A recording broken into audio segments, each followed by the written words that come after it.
अधिपतये नमः। सप्रत्नवन्निकाव्येन्द्रं वो विश्वतस्परेन्द्रं नरः। वन्नः सोम विश्वतो रक्षा राजन्नघायतः। नरिष्ये त्वावतः सखा या ते धामानि दिवि या पृथिव्या या पर्वतेष्वोषधेष्वप्सो तेभिर्नो विश्वैः सुमना अहेडन् राजन् सोम प्रतिहव्यागृभाया अग्निशोमा सवेदसा सहोति वनतङ्गिरः। सन्देवत्रा बभूवथुः युवमेतानि दिवि रोचनान्यग्निश्च सोमसक्रतु अधत्तम्। युवगुं सिन्धोगुं रभिषस्तेरवद्यादग्निशोभावमुञ्चतङ्गृभीतान्। अग्निशोमा विमगुं सुमे शृणुतं वृषणा हवम्। प्रतिसूक्तानि हर्यतं भवतं दाशुषे मयः। आयन्दिवो मातरिष्वाजभारामथ्नादन्यं परिष्येनो अद्रेः। अग्निशोमा ब्रह्मणा वावृधानो यज्ञाय चक्रधुर्लोकम्। अग्निशोमा हविषः प्रस्थितस्य वीतगुं हर्यतं वृषणा जुषेथा। सुशर्माणा सवसा हि भूतमथा धत्तै यजमानाय शय्योः। आप्यायस्व सन्ते गणानां त्वा गणपतिगुं हवामहे कविं कवीनामुपमश्रवस्तमम्। ज्येष्ठराजं ब्रह्मणस्पत नः शृण्वन्नोतिभिः सीदसादनम्। स युज्यनेन सविशा सजन्मना सपुत्रैर्वाजं भरते धनानृभिः। देवानायः पितरमाविवासति श्रद्धामना हविषा ब्रह्मणस्पतिम्।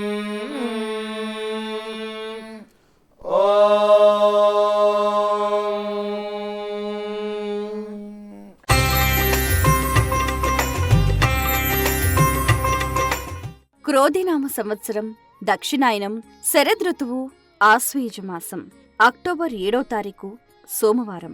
తిథి శుక్లపక్ష చవితి ఉదయం 9:49 వరకు. నక్షత్రం అనురాధ రాత్రి 2:24 వరకు. వర్జం తెల్లవారుజాము 4:32 నుండి ఉదయం 6:17 వరకు. దుర్ముహూర్తం ఉదయం 11:40 నుండి మధ్యాహ్నం 12:27 వరకు. తిరిగి మధ్యాహ్నం 2:37 నుండి మధ్యాహ్నం 3:24 వరకు. శుభ సమయం మధ్యాహ్నం 3:25 నుండి సాయంత్రం 4:47 వరకు.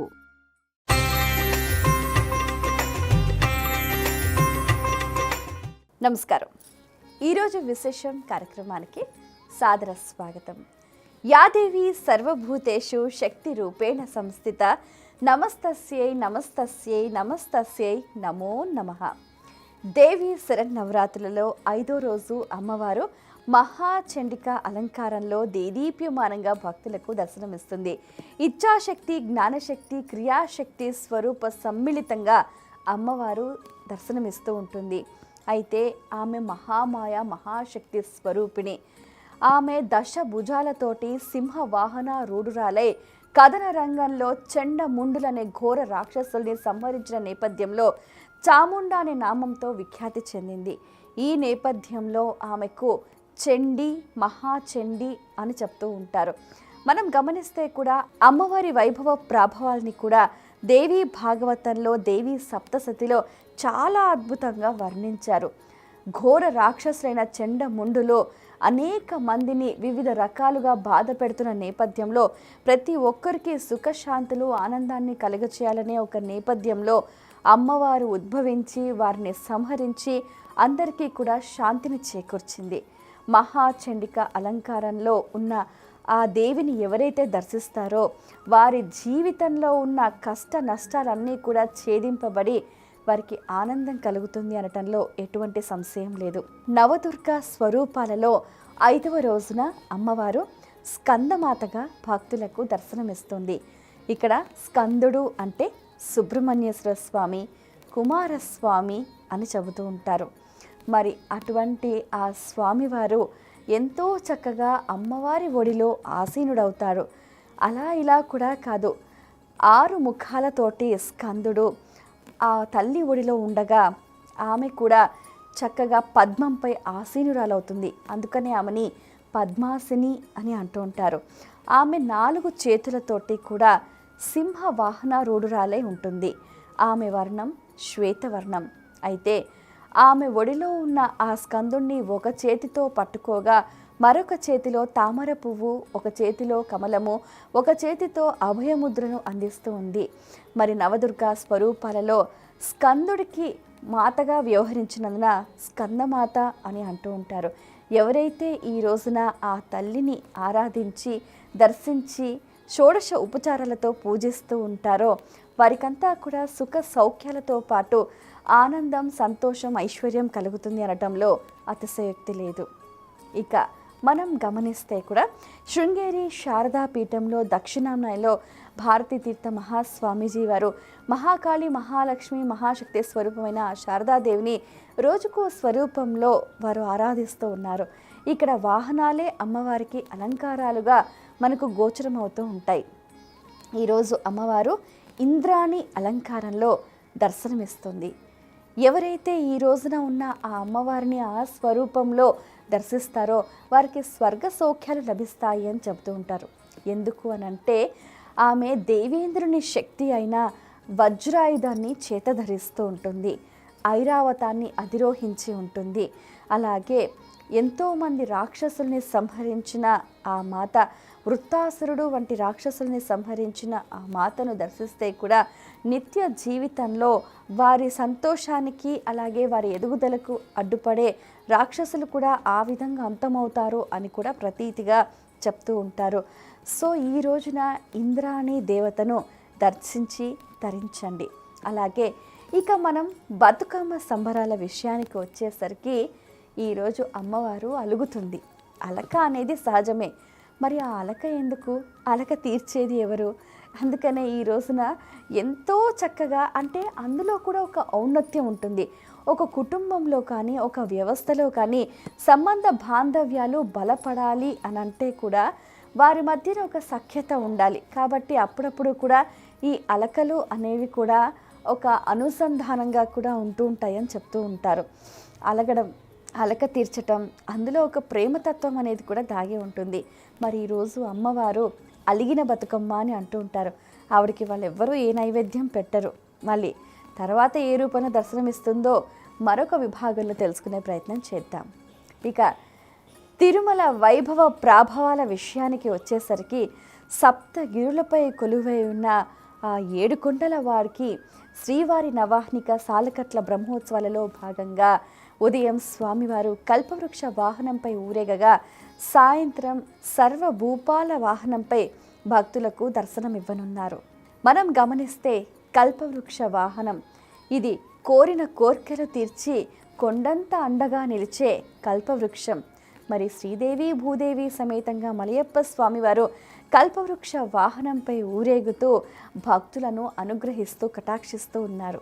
మనందరికీ తెలిసిందే, క్షీరసాగర మదన సమయంలో దేవతలు రాక్షసులు కూడా అమృతం కోసం మదించగా అందులో వచ్చిన వస్తువుల్లో కూడా కోరిన కోరికలు తీర్చే ఐహిక సుఖాలను అందించేది కల్పవృక్షం అని చెప్తూ ఉంటారు.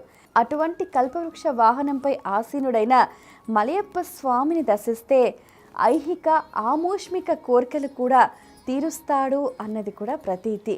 నిజంగా చెప్పాలి అని అంటే ఆ స్వామివారు ఆశ్రిత జన కల్పతరువు, కొంగు బంగారంగా భాసిల్లుతూ ఉన్నారు. మరి కల్పవృక్షంపై ఉన్న ఆ స్వామివారిని దర్శిస్తూ తరిస్తారు భక్తులు. సప్తగిరీషుని సేవలో సర్వభూపాలుడు. ఈ సర్వభూపాల వాహనానికి ఓ ప్రత్యేకత ఉంది.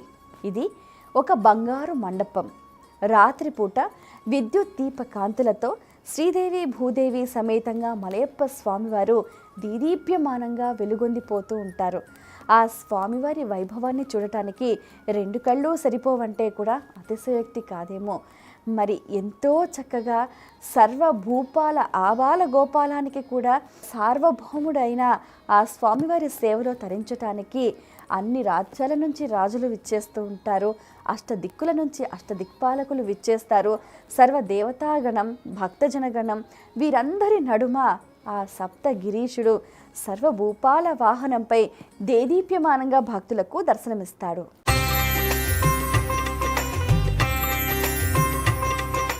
హరి ఓం శ్రీ గురుభ్యో నమః.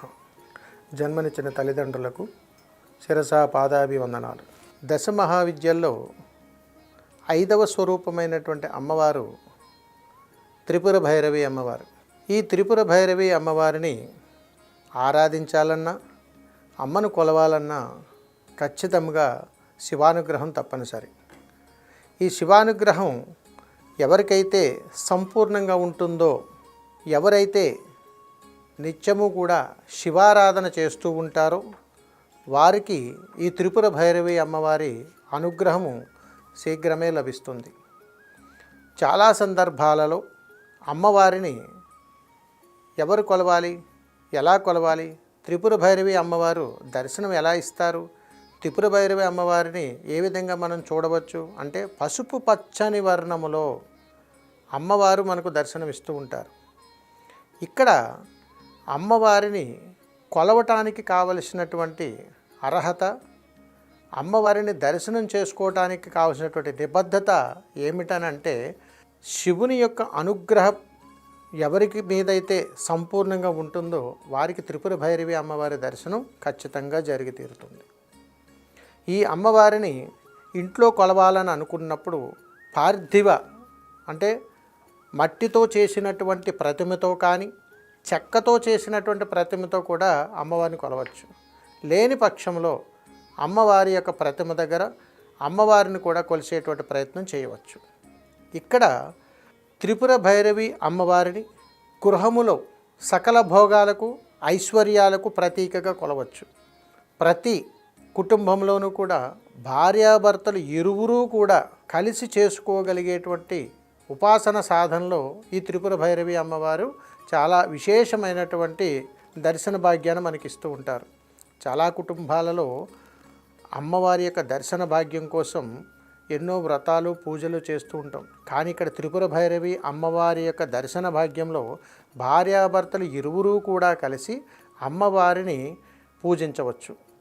ఈ అమ్మవారిని ప్రసన్నం చేసుకోవటానికి ఓం హం రాం కాం క్లీం సహ హం హం భైరవి కురు కురు స్వాహ అనేటువంటి మంత్రాన్ని జపం చేస్తూ అమ్మవారికి ఇష్టకరమైనటువంటి తీపి గుమ్మడికాయని నైవేద్యం పెడుతూ ప్రతి పౌర్ణమి లేదా అష్టమి రోజు క్రమం తప్పకుండా ఎవరైతే ఈ యొక్క మంత్ర సాధన చేస్తూ అమ్మవారిని పూజన చేస్తూ ఉంటారో ఆ ఇంట్లో ఎప్పుడూ కూడా ఎలాంటి ఇబ్బందులు లేకుండా ధనానికి ముఖ్యముగా ధనానికి ఇబ్బంది లేకుండా ఆ కుటుంబం ఎల్లవేళలా కూడా భోగభాగ్యాలతో తొలతూగుతూ ఉంటుంది.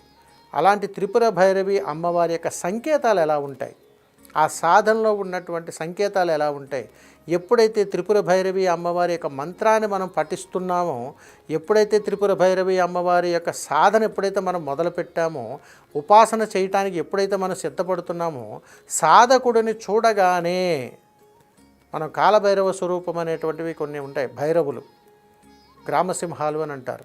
ఈ కాలభైరవ స్వరూపాలు మనం చూడగానే కూడా మొరగడం ప్రారంభం చేస్తుంటాయి. అంటే అవి ఇచ్చేటువంటి వికృత శబ్దాలు, ఆ శబ్దాలు మనకు స్వాగతం పలుకుతున్నట్టుగా సమానమవుతుంటాయి.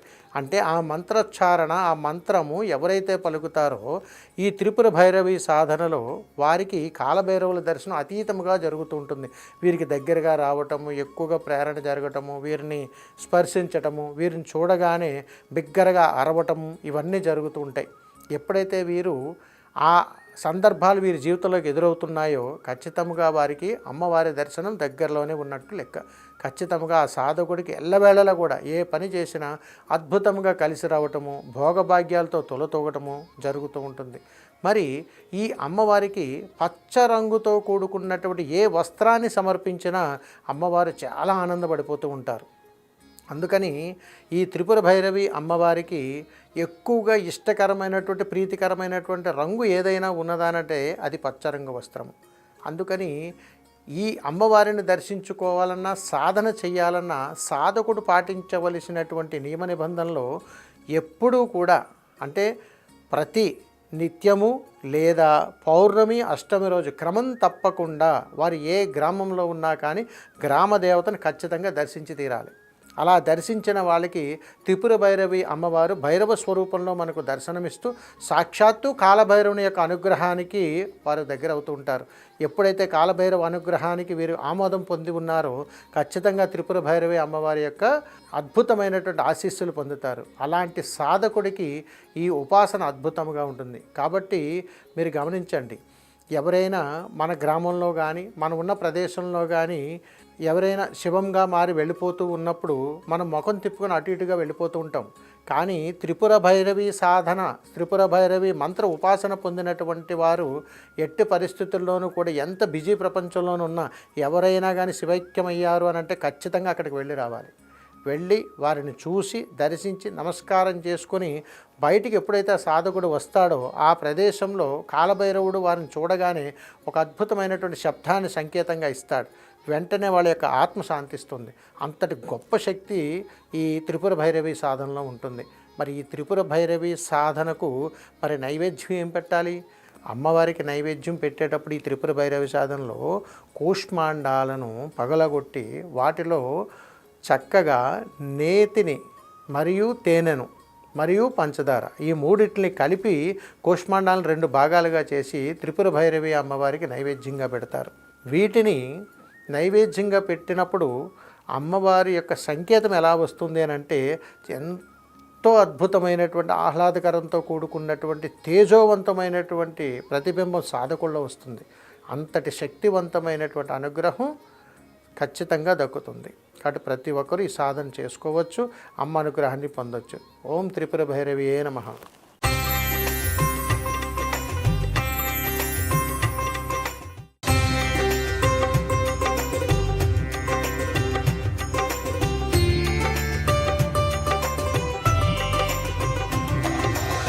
చాముండేశ్వరి దేవాలయం మైసూర్. కర్ణాటక రాష్ట్రంలోని మైసూర్ జిల్లాలోని మైసూర్లో మైసూర్ ప్యాలెస్కి 13 కిలోమీటర్ల దూరంలో చాముండేశ్వరి దేవి కొండపై వెలసి భక్తుల్ని రక్షిస్తోంది. దుష్టులకు భయాన్ని కలిగించే అతి భయంకరమైన రూపాన్ని కలిగిన ఈ దేవాలయంలో ప్రధాన దేవతామూర్తి చాముండేశ్వరి దేవి. ఈ దేవతను పార్వతి అని, శక్తి అని, దుర్గా అని అనేక రకాల పేర్లతో పిలుస్తూ ఉంటారు.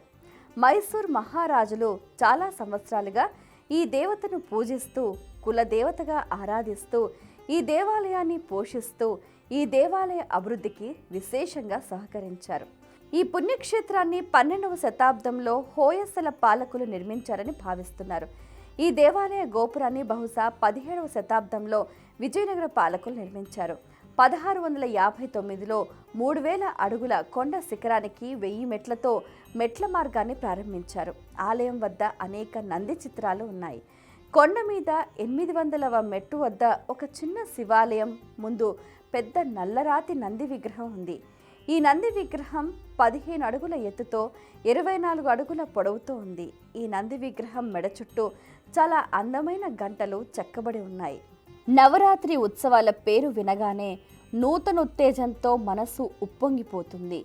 భక్తి సమ్మిళితమైన ఉత్సాహ వాతావరణం ఈ 9 రోజులు తొణికిసలాడుతూ ఉంటుంది. ఓ అద్భుత దివ్యానుభూతికి నిదర్శనమై నిలుస్తుంది. దేశంలోని అన్ని ప్రాంతాల వారు దసరా మహోత్సవాల సందర్భంగా అమ్మవారి సేవలో తరిస్తూ ఉంటారు. బంగారు అంబారీపై ఊరేగించడానికి కన్నడీగుల ఆరాధ్య దైవం మైసూరుపుర వాసిని శ్రీ చాముండేశ్వరి అమ్మవారి స్వర్ణ విగ్రహాన్ని ప్రత్యేకంగా తయారు చేయించారు. ఆదిపరాశక్తి లోక కంటకుడైన మహిషాసురుని సంహరించిన ప్రదేశం మైసూర్. పురాణ కాలంలో మహిషాసురపురం, కాలక్రమంలో మైసూర్గా మారింది.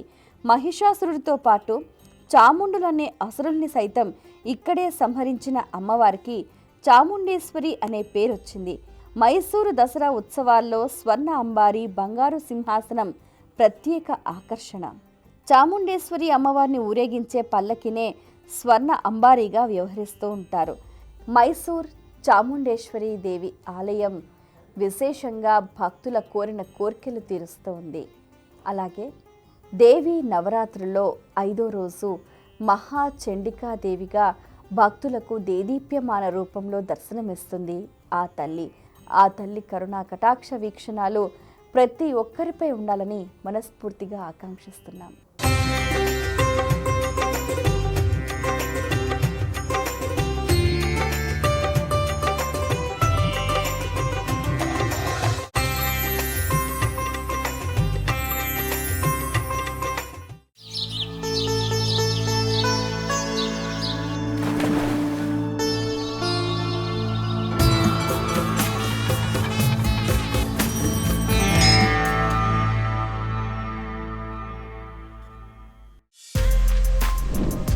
For more videos like this, subscribe Big TV channel.